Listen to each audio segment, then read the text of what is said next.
तमिलनाडु में हिंदी को लेकर बड़ा विरोध हो रहा है।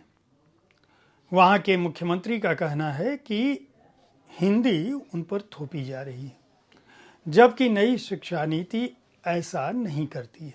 नई शिक्षा नीति भारतीय भाषाओं, उसमें भी मातृभाषा में शिक्षा को प्राथमिक स्तर पर बढ़ावा देने की बात करती है। साथ ही साथ यह कहती है कि हमें भारतीय भाषाओं को एक दूसरे को सीखने का प्रयास करना चाहिए, यानी त्रिभाषा फार्मूला होना चाहिए।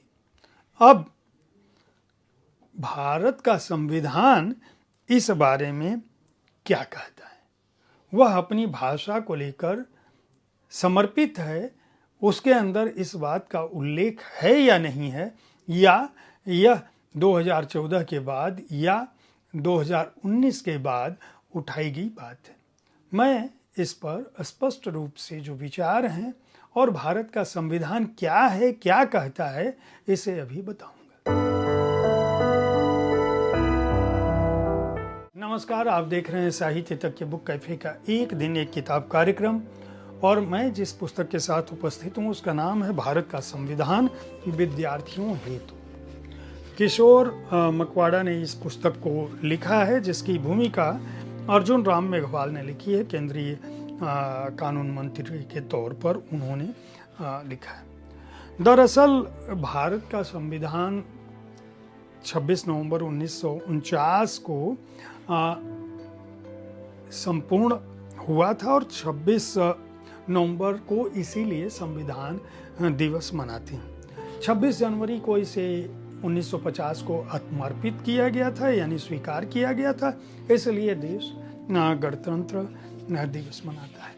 लेकिन भारत के संविधान से जुड़े हुए मूल्यों, आदर्शों, प्रावधानों, अनुच्छेदों के बारे में हमारे लोगों को जानकारी नहीं। यहाँ तक कि जो छात्र राजनीति विज्ञान या नागरिक शास्त्र पढ़ते हैं उन्हें तो कुछ जानकारी होती है, लेकिन बड़ी कक्षाओं में जाने के बाद या जीवन के दूसरे चरण में आने के बाद, नौकरी के दौरान, किसी सेवा के दौरान या व्यापार के दौरान हम भारतीय संविधान का वह स्वरूप नहीं जान पाते जो स्वरूप उसके अंदर निर्धारित है। संविधान की बहुत सारी महत्वपूर्ण बातों, उसके अनुच्छेदों और उसमें किस तरह से समानता, बंधुत्व की बात है, उसका क्या महत्व है, यह पुस्तक दरअसल किशोर मकवाड़ा की पुस्तक उसके बारे में बहुत विस्तार से बताने की कोशिश करती है। संविधान सभा के जो तर्क हैं उनके बारे में भी यह पुस्तक बताती है कि दरअसल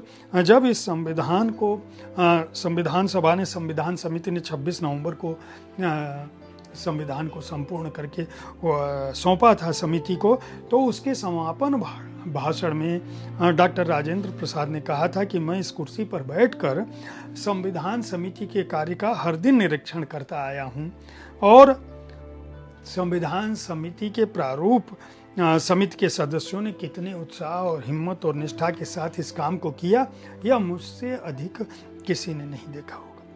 बहुत सारे लोगों ने राष्ट्र की जो मूल भावना है, भारतीयों को जो भारत को आज़ादी मिली थी उसमें क्या कुछ कहना चाहते थे, और क्यों संविधान को यह माना जाता है कि यह समूचे राष्ट्र की अभिव्यक्ति है, समूचे हर भारतीय की अभिव्यक्ति है, हर भारतीय और भारतीयता की आत्मा है।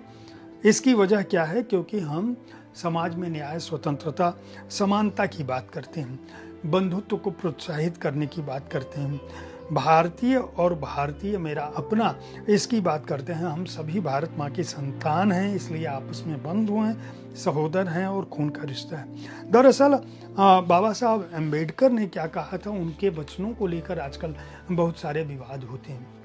माना यह जाता है कि बाबा साहब अम्बेडकर ने की अगुवाई में जो संविधान बना था उसको बदलने की बात हो रही है, लेकिन अगर बाबा साहब की बात करें तो उन्होंने जो सतर्कताएं बताई थी वो क्या थी? हम में से कितने लोग उस सतर्कता पर ध्यान देते हैं? उन्होंने 4 बड़े बिंदु बताए थे। 4 बड़े बिंदु में था कि अपने सामाजिक और आर्थिक उद्देश्यों की पूर्ति के लिए हमें संविधान का मार्ग ही अपनाना चाहिए। दूसरा, उन्होंने कहा था रक्त रंजित मार्ग से दूर रहना चाहिए। तीसरा, उन्होंने कहा था कि कानून भंग असहयोग, सत्याग्रह जैसे मार्गों से भी दूर रहना चाहिए। चौथा कहा था यह मार्ग कुछ नहीं बल्कि अराजकता का व्याकरण है। क्या आप इस बात से सहमत हैं? क्या आज के समय में इस बात को स्वीकारा जा सकता है कि सत्याग्रह, कानून भंग, असहयोग भी रक्त रंजित मार्ग की तरह से वर्जित होना चाहिए स्वतंत्र भारत में? दरअसल अगर बाबा साहब की यह बात मानी गई होती या उनके इस विचार को माना गया होता तो संविधान इस रूप में सामने नहीं आता। संविधान में वाद विवाद, लोकतंत्र की बुनियाद, हमारे समाज की समरसता, उन सब के बारे में बहुत सारी बातें हुई और बहुत सारे रोचक तथ्य इस पुस्तक में हैं जो संविधान का परिचय देते समय यह पुस्तक बताती है। इस पुस्तक में कुल जो अध्याय हैं उसकी शुरुआत ही संविधान के परिचय से होती है और उस परिचय में बहुत सारे रोचक तथ्य आते हैं। इसका अनुक्रम यह बताता है कि संविधान के परिचय के साथ इसकी शुरुआत होती है और 31वें अध्याय में इस पुस्तक का सार है, जिसमें जो अध्याय हैं उनमें संविधान के अंदर जो भी अनुच्छेद हैं, जो अध्याय हैं, उन सब की बात है कि धार्मिक स्वतंत्रता क्या है, उसका निर्माण कैसे हुआ, मौलिक अधिकार क्या है, स्वतंत्रता क्या है, शोषण के विरुद्ध आपका अधिकार क्या है, संवैधानिक उपचार क्या है, राज्यों के लिए क्या नीति निर्देशक, राष्ट्रपति, उपराष्ट्रपति, प्रधानमंत्री, संसद, राज्यसभा, लोकसभा क्या है, सर्वोच्च न्यायालय, उच्च न्यायालय क्या है, संघवाद क्या है, राज्य सरकारों की संरचना क्या होती है, आपातकालीन अधिकार क्या है, संविधान का संशोधन कैसे किया जा सकता है, नागरिकता महत्व क्या है, अनुसूचित जाति और जनजातियों के कल्याण की क्या भावना है और भारत की राजभाषाएं क्या है, यह बहुत प्रमुखता से, राष्ट्रीय प्रतीक क्या है, संविधान को दैनिक जीवन में लागू कैसे करें, यह इस पुस्तक का मुझे लगता है कि सर्वाधिक महत्वपूर्ण अध्याय है। साथ ही साथ बहुत महत्वपूर्ण बातें, यानी कि संविधान से जुड़ी हुई जो महत्वपूर्ण बातें हैं वह भी इसमें हैं। जहाँ से मैंने अपने इस आज के बुक कैफे के एक दिन एक किताब कार्यक्रम में वक्तव्य की शुरुआत की थी, इस किताब के बारे में अपनी राय शुरू किया था, तो उस अध्याय पर मैं आता हूँ जो यानी तमिलनाडु में भाषा का जो विवाद है। तो भारतीय संविधान में कुल 22 भाग और 3 उपविभाग हैं, जिसके 17वें भाग में देश की भाषा के लिए समर्पित अध्याय है।